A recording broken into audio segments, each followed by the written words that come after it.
YCP పాలనలో irrigation మంత్రిగా పోలవరం ఎప్పుడు పూర్తవుతుందో తెలియదని చెప్పిన అంబటి రాంబాబు నేడు ప్రాజెక్టుపై చర్చకు సవాల్ విసరడం సిగ్గుచేటని మంత్రి రామానాయుడు అన్నారు. అబద్ధాలు అతికినట్టు చెప్పడంలో అంబటికి ఆస్కార్ అవార్డు ఇవ్వొచ్చని ఎద్దేవా చేశారు.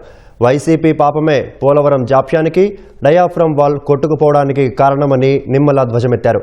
ఉనికిని కాపాడుకోవడానికే వైసీపీ నేతలు అడ్డదారులు తొక్కుతున్నారని విమర్శించారు.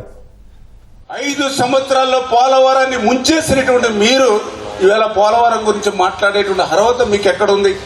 14, 19, 5 సంవత్సరాల తెలుగుదేశం పాలనలో 72% పూర్తి చేశాం పోలవరం ప్రాజెక్టుని.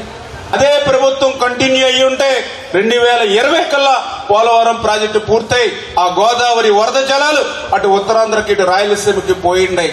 నాకు తెలుసుండి 20-30% పోలవరాన్ని వెనక్కి నెట్టేసినటువంటి వాళ్ళు ఈరోజు పోలవరం గురించి సిగ్గు లేకుండా ఈరోజు మాట్లాడుతున్నటువంటి పరిస్థితి. పోలవరం ప్రాజెక్టుకి సంబంధించి డయాఫ్రమ్ వాల్ 18 నెలలు కష్టపడి చంద్రబాబు నాయుడు గారు డయాఫ్రమ్ వాల్ నిర్మాణం చేస్తే నీ 5 సంవత్సరాల పాలనలో ఆ యొక్క డయాఫ్రమ్ వాల్ ధ్వంసం చేశావు.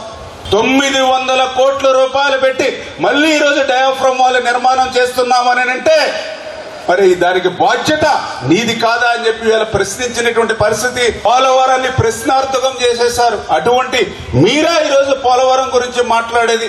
కానీ ఈ రోజు మేము అధికారంలోకి వచ్చాక 3 సార్లు చంద్రబాబు నాయుడు గారు పోలవరం విజిట్ చేశారు. 16 సార్లు మాతో రివ్యూ చేశారు ఈ సంవత్సరం కాలంలో. రేపు 2025 డిసెంబర్ కల్లా ఆ డయాఫ్రమ్ వాల్ నిర్మాణం చేయాలని లక్ష్యం పెట్టుకున్నాం. 25 డిసెంబర్ కల్లా 2027 డిసెంబర్ కల్లా పోలవరం ప్రాజెక్టు పూర్తి చేయాలని లక్ష్యం పెట్టుకుని పనిచేస్తూ ఉంటే ఇవాళ అటువంటి పోలవరం ప్రాజెక్టుని 5 సంవత్సరాలు ముంచేసే పరిస్థితి. అందుకే ఏమార్చినటువంటి వాళ్ళ దృష్టిలో పడితే భవిష్యత్తు అంతా కూడా అంధకారం అవుతుంది.